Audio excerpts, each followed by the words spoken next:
우리가 성경의 가르침을 한마디로 요약해 본다면 그것은 우리가 지난달에 언급했던 요한복음 3장 16절의 내용이 될 것입니다. 여러분 다 외우시죠? 소리가 조금 생각나시는데 한번 해보실까요? 하나님이 세상을 이처럼 사랑하사 독생자를 주셨으니 이는 그를 믿는 자마다 멸망하지 않고 영생을 얻게 하려 하십니다. 이것이 성경의 가르침의 요약이라고 할 수 있습니다. 이것을 더 줄인다면 어떻게 될까요? 그것은 예수 믿으면 구원받는다 라는 이야기로 더 압축이 될 수 있을 것입니다. 그런데 예수를 믿으면 구원을 받는다라는 이야기를 할 때 자주 듣게 되는 반응 혹은 우리 스스로도 갖게 되는 그런 질문들이 있습니다. 그것은 되게 이런 것이죠. 첫째로는 아니 아무리 큰 죄를 지어도 예수만 믿으면 다 용서받을 수 있다는 것이냐, 또 아무리 착하게 살아도 예수만 믿지 않으면 구원을 받지 못한다는 것이냐, 뭐 이런 이야기 됩니다. 근데 이제 이런 이야기가 나오게 되는 이유는 근본적으로는 우리가 가지고 있는 어떤 상식, 또 우리가 가지고 있는 정의감에 예수를 믿으면 구원을 받는다라는 게 배치가 된다라는 그런 생각이 있는 것이고, 또 한편으로는 그 안에 담겨 있는 하나의 전제는 우리가 예수가 누군지를 어느 정도 알고 있다라는 것이죠. 그래서 어떻게 예수를 믿어서 구원을 받느냐, 어떻게 예수를 안 믿는다고 구원을 받지 못하느냐라는 것은 우리가 예수가 누군지를 어느 정도 알고 있는데 그 정도는 택도 없다, 그런 생각을 하게 된다는 것이죠.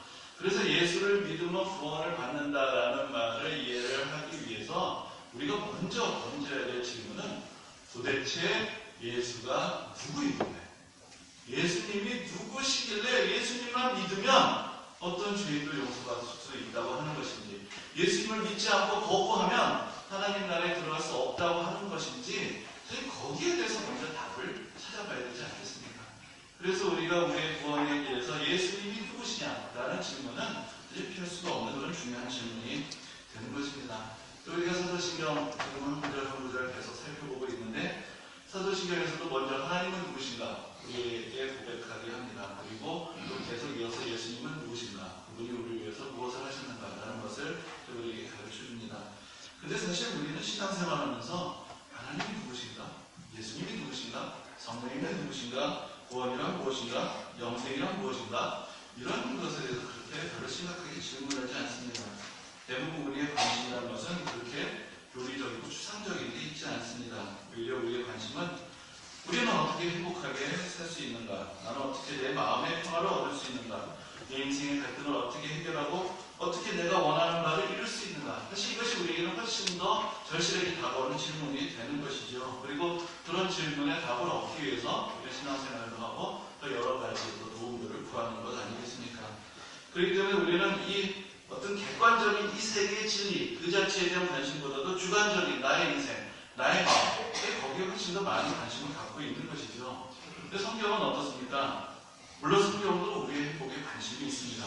성경을 읽어보면 첫 장에 하나님께서 태초에 인간을 창조하시고 인간들이 이 세상에서 행복하게 살도록 복을 내리시는 그 장면을 보여줍니다. 그리고 성경이 말하는 인간의 모습은 하나님의 형상으로 창조된 존재입니다. 그러니까 다른 말로 하면은 신과 인간 사이에 도저히 건널 수 없는 어떤 절대적인 심연이 놓여있었던 것이 아니라 인간들도 하나님의 형상으로, 그러니까 하나님과 인간 사이에 겹친 부분이 있다는 것입니다.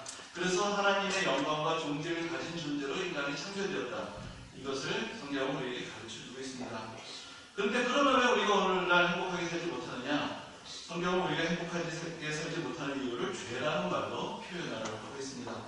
그리고 우리가 당연하게 받아들이는 인간의 현실들, 인간의 본성, 철학자들이 말하는 인간의 실존, 그 자체 안에 이미 불행의 씨앗이 담겨있다고 가르쳐줍니다. 그 죄를 지어서 죄인이 되는 것이 아니라 이미 죄인으로 태어나서 죄인으로 살아가는 인간의 현실 그 자체 안에 이미 문제가 있다는 것을 우리에게 가르쳐줍니다. 그런데 앞에서 말씀드린 것처럼 우리가 경험하고 있는 지금 현재 인간의 모습이 하나님이 원래 창조하신 본래의 모습이 아니라는 것도 우리에게 가르쳐줍니다. 바로 인간의 죄가 우리 안에 있는 하나님의 형상을 깨뜨리고 우리를 사랑하시고 축복하시는 하나님과 인간 사이에 우리 인간의 스스로의 힘으로는 건널 수 없는 큰 심연을 만들어서 우리가 하나님의 은혜와 축복을 누릴 수 없는 그런 불행한 인생을 사는 존재가 되어버렸다라고 가르쳐 주는 것입니다. 그렇기 때문에 성경이 가르쳐주는 것은 하나님과 인간 사이에 그 죄로 인하여 만들어진 그 큰 심연을 인간의 노력이나 자기 수행이나 선행으로 극복할 수가 없고 오직 우리의 구원이 우리를 사랑하시는 하나님의 구원의 능력에 의해서 이루어지는 것이며 바로 우리를 구원하시는 하나님의 사랑은 예수 그리스도를 통해서 우리에게 나타났다라는 것을 성경은 우리에게 가르쳐주고 있습니다. 그렇기 때문에 하나님이 누구신가, 하나님이 얼마나 우리를 사랑하시는가, 예수님이 누구신가라는 것이 우리의 구원을 위해서 매우 중요한 문제가 되는 것입니다. 오늘 우리가 같이 나누고자 하는 말씀은 사도신경 중에 성령으로 잉태되어 공정령 아래에게 나시고라는 그 고백의 의미를 우리가 같이 살펴보려고 합니다. 그 고백은 우리가 오늘 방금 보신 마태복음 1장 그리고 누가복음 2장에는 예수님의 탄생에 대한 이야기를 그대로 요약을 한 것입니다. 이 성령으로 잉태되어 공정령 아래에게 나셨다라는 이 사도신경의 고백을 한마디로 할 때 이것을 성육신이라는 말을 사용합니다. 성육신에서 성자는 거룩할 성자가 아니라 될 성자를 사용합니다. 그래서 육신이 되셨다라는 의미가 되는 것이죠. 이것을 다른 말로 풀어서 이야기를 하자면 하나님이 사람이 되셨다, 혹은 하나님이 인간의 몸을 입고 이 땅에 오셨다라는 그런 의미입니다. 근데 이제 이 말씀을 나눌 때마다 그런 반응을 보이시는 분들도 꽤 있습니다. 내가 다른 것은 다 믿어도 처녀가 애를 낳았다는 것을 도저히 믿지를 못하겠다, 그런 이야기가 되는 것이죠. 근데 이 이야기와 관계돼서 재미있는 이야기가 하나 전해지는 것이 있습니다. 지금 예능교회라고 이름이 바뀌었는데 옛날에 연예인교회라고 그런 교회를 이제 해병대 목사님이 개척을 하셨는데, 그래서 이제 선생님들은 신방을 다니셨다는 거죠. 근데 그때 이제 여러분들 잘 아시는 코미디언 구봉서 장로님이 같이 다니셨다는 거예요. 근데 이제 신방을 하시는데 어느 성도님이 그런 질문을 하시는 거예요. 내가 다른 것을 위해서 다 믿어도 도저히 처녀가 애를 낳았다는 것은 못 믿겠다고 그렇게 이야기를 하니까 그 이야기를 듣던 구봉서 장로님이 이렇게 얘기했어요. 아니, 지 남편이 믿겠다는데 당신이 어떻게 믿고 그렇게 얘기를 했다는 거죠. 그래서 오늘 본문에 바로 그 얘기가 있습니다. 요셉이 믿었다는 거예요. 요셉이 자기랑 약혼한 마리아가 임신을 했어요. 누구보다도 그것을 믿기 어려워하고 의심을 가져야 될 사람이 바로 남편이 될 요셉인데, 요셉에게 천사가 나타나서 마리아가 임신하게 된 것은 성령으로 말미암아 된 것이다라는 이야기를 직접 들었기 때문에 그가 그것을 믿고 그가 바로 그 가정을 보호하고 그 예수 그리스도의 탄생의 자리에 함께하고 그 가정을 잘 지켜주는 그런 사랑의 역할을 했다라는 것을 성경이 우리에게 가르쳐주고 있습니다. 그러니까 여러분 못 믿기보다 남편도 믿었다, 이야기를 기억을 해주시면 좋을 것 같습니다. 그런데 이제 사실 이 이야기의 의미를 우리가 좀 잘 생각해 봐야 되는데, 이것이 성령이 처녀인 마리아를 임신시켜서 아이를 낳게 했다, 이렇게 되면 참 이상한 얘기가 되는 것이죠. 근데 이야기를 바꿔보면 이렇게 되는 것입니다.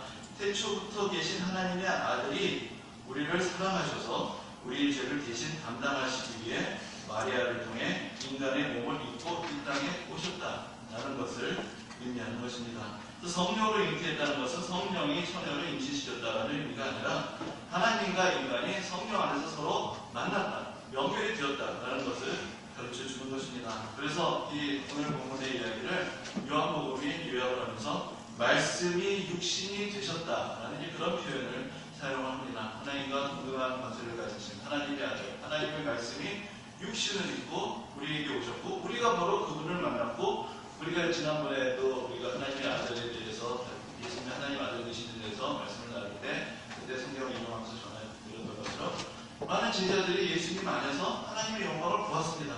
그리고 하나님이 우리에게 오셨다라는 것을 깨달은 게 예수 그리스도를 하나님으로 경배했던 그런 이야기들을 우리가 같이 나눴던 적이 있습니다. 그러므로 바로 이 고백, 마리아를 통해서 예수 그리스도께서 오셨다라는 고백은 예수님이 누구신가에 대한 매우 중요한 그런 고백이다 선언이 되는 것입니다.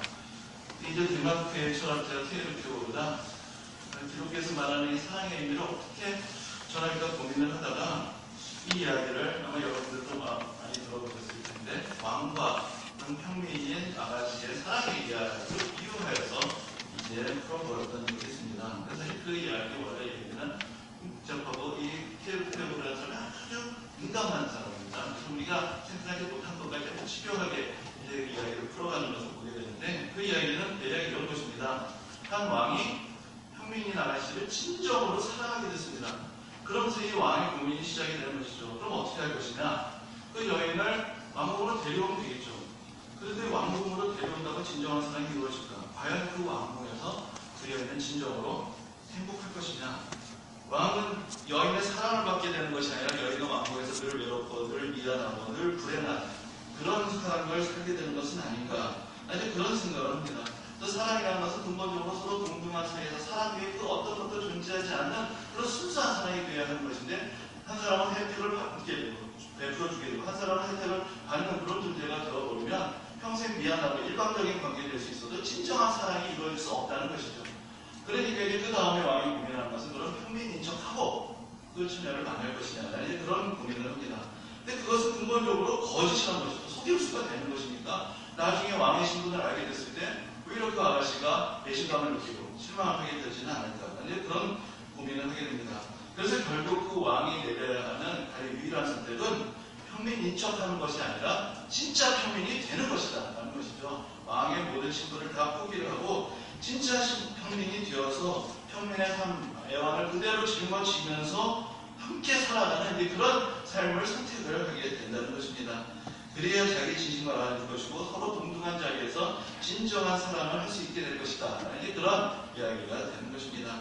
아마 여러분들 이런 얘기를 몇 번 들어보셨을 것이고, 사실 우리나라 드라마에 비슷한 얘기가 많이 있습니다. 조금만 알고 보니까 다 회장님 아니에요.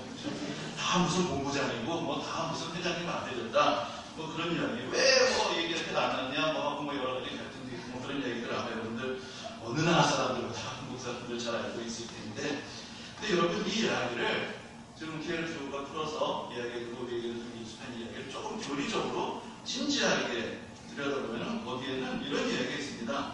우리가 만난 예수님은 우리를 사랑해서 우리를 구원하시기 위해 이 땅에 오신 하나님이시다. 다른 말로 하면 예수님은 마리아에게 태어나심으로 존재하게 되신 것이 아니라 원래부터 계시던 분이 마리아를 통해 낮아지셔서 이 땅에 인간으로 오셨다 라는 의미가 그 가운데 담겨져 있는 것이죠. 이것이 이제 동정녀 탄생이라는 것이 우리에게 가르쳐주고자 하는 그런 내용이 되는 것입니다. 그리고 이제 성경이 예수님의 동정녀 탄생의 이야기를 이야기하고 또 초대교회에서 그것을 중요한 교회로 받아들이는 것은 또 당시의 상황하고도 연관이 있습니다. 우리가 앞에서 하나님이 창조주시다라는 그런 고백을 설명할 때도 말씀을 드렸지만은, 이제 당시에 유행하던 헬라의 사상에서는 물질의 세계는 악하고 더러운 것이다. 그 영의 세계는 선하고 깨끗한 것이다. 그런 이분법적인 사고를 가지고 있었습니다. 그렇기 때문에 신이 이 물질 세계, 순수한 영적인 존재의 신이 물질에 속한 인간이 된다는 것은 있을 수 없는 일이 되었던 것이죠. 그래서 이제 그런 사상에 영향을 받은 사람들은 성경을 이야기할 때도 예수님이라는 것은 하나님의 사람처럼 보이는 것이지 사람인 척 하신 것이지 진정으로 사람이 되실 수도 없고 그렇게 된 것은 아니다라고 그렇게 가르쳤습니다. 이것을 다른 말로 가현설이라고 이야기합니다. 거짓으로 그렇게 나타나 보였다라는 게 그런 의미가 됩니다. 근데 그렇게 되면은 예수님의 십자가의 죽음이라는 것은 아무런 의미가 없는 사건이 됩니다. 인간인 척하고 아무런 고통도 느끼지 못하는 채 십자가에 달려있는 척 했다는 것, 그것이 무슨 의미가 있겠습니까? 어떤 고통도 없고 그저 눈속임에 지나지 않는 이야기가 되는 것이죠. 그렇기 때문에 그렇게 된다면 우리를 대신하시는 속죄의 희생의 사랑은 존재할 수 없게 되는 것입니다. 그래서 성경이 늘 우리에게 가르쳐주는 것, 또 신앙 고백으로 우리에게 분명하게 고백하게 되는 것은 마리아를 통해서 완전한 인간으로 태어나신 예수님에 대해서 우리에게 가르쳐주는 것입니다. 하나님이 완전한 인간이 되셔서 우리의 죄를 대신 감당하셨다는 것을 우리에게 가르쳐주는 것입니다. 우리는 예수님이 우리 죄를 위해서 십자가에서 죽으셔서 우리의 모든 죄를 감당하셨고, 그렇기 때문에 우리가 예수를 믿으면 우리의 모든 죄가 용서를 받고 구원을 받는다라고 믿습니다. 그런데 만약 앞에서 사람들이 질문하는 것처럼 처녀가 아이를 낳는 건 있을 수 없고 애가 낳았으면 당연히 누군가 지나가게 되겠지, 그렇게 생각할 수 있습니다. 그럼 어떻게 될까요? 그렇게 해서 태어난 존재는 그냥 한 사람의 평범한 인간입니다. 그렇죠? 그 인간이 십자가에서 죽었습니다. 그것이 무슨 의미가 있습니까? 그럼 결국은 십자가에 달리신 분은 우리와 같은 인간일 뿐이고, 그럼 자기 자신의 죄의 짐을 지고 살아가는 한 사람의 인간의 죽음이 될 뿐입니다. 물론 어느 경우에 한 사람이 다른 한 사람의 죄를 대신할 수 있을지 몰라도 온 인류를 위한 그런 속죄의 죽음이라고 우리는 결코 이야기할 수가 없게 되는 것입니다. 이것을 이제 다른 말로 정리를 해보게 되면, 인간은 인간을 대신할 수 있지만 인간을 구원할 능력이 없습니다. 구원할 능력이 있지만 인간의 죄를 대신할 수 없습니다. 그러므로 우리가 진정으로 구원을 받기 위해서는 동시에 하나님이신 분이 동시에 사람이 되신 것이 필요하게 되는 것이죠. 그래서 하나님이 인간이 되셔서 이 땅에 오셔야 하는 것입니다. 우리가 예수 그리스도의 동정녀의 탄생을 믿는 것은 그 믿음이 없이는 우리의 죄를 용서하시는 십자가의 희생이 불가능하게 되게 되는 것입니다. 나는 이것을 믿고 나는 이것을 못 믿겠다. 그렇게 우리가 선택을 할 수도 있습니다. 그러나 하나님의 구원의 역사라는 것 안에서 볼 때 어느 것을 빼주면 어느 것이 자동적으로 이루어지는 것이 아니라 그 모든 하나님의 은혜와 섭리가 서로 연결이 되어 있다라는 것을 우리가 조금 더 심각하게 생각을 해보야 하는 것입니다. 예수님의 동정의 탄생 그리고 예수님의 부활은 예수님이 어떤 분이신가라는 것을 우리에게 분명하게 보여주시는 사건이고 우리를 위한 은총의 사건이었음을 우리가 생각해서 보게 됩니다. 우리가 예수님을 믿는 이유는 단지 그분이 우리 인생의 보탬이 되는 그런 좋은 말씀을 전해주셨던 분이거나 아니면 정의감에 불타서 이 세상을 바꿔보려고 애를 쓰시다가 불운하게 돌아가신 분이라서 우리가 기억하고 기념하는 것이 아니라 그분의 죽음이 우리의 모든 죄를 감당하시는 속죄의 죽음이셨고 그분의 부활이 우리를 얽어매는 모든 죄와 죽음의 권세를 깨뜨리시는 승리였기 때문입니다. 그분이 우리와 같이 낮아지셔서 우리 삶의 모든 질고를 함께 짊어지신 분이셨고 또 우리가 해결할 수 없는 죄와 죽음의 문제를 해결하시는 신적인 권능을 가지신 분이셨던 것입니다. 그래서 우리는 예수님을 믿고 그래서 우리는 예수님을 사랑하고 예수님을 섬기며 예수님을 따르는 것입니다. 물론 우리가 상식을 벗어난 이야기를 듣는 것 사실 그것은 우리에게 어려운 것입니다. 그러나 우리가 상식의 세계 안에 머물러 있는다는 것은 결국은 우리의 인간의 한계 안에 갇혀있는 것이고 결국은 우리를 얽어매고 있는 죄와 죽음의 상태 그 사슬 안에 그대로 미어있는 그런 상황이 되는 것입니다. 하나님의 구원의 역사는 우리의 상식을 깨뜨리시고 우리를 구원하시는 그런 놀라운 사랑의 역사였습니다. 그 사랑이 있으셨기에 그 사랑이 바로 우리를 구원하셨고 오늘도 우리의 삶을 그대로 채워주시는 것입니다. 우리를 사랑하셔서 우리를 위해 낮아지신 예수 그리스도를 기억하고 또 믿고 사랑하는 그런 복된 모습이 되는 되기를 주님으로 시간에 함께 기도하며 하나님께 기도합니다. 우리를 위해 낮아지신 예수 그리스도의 사랑을 기억하며 우리 또한 그분의 사랑하는 것을 느끼고 고백하는 기도의 시간이 기도합니다. 함께 기도하겠습니다.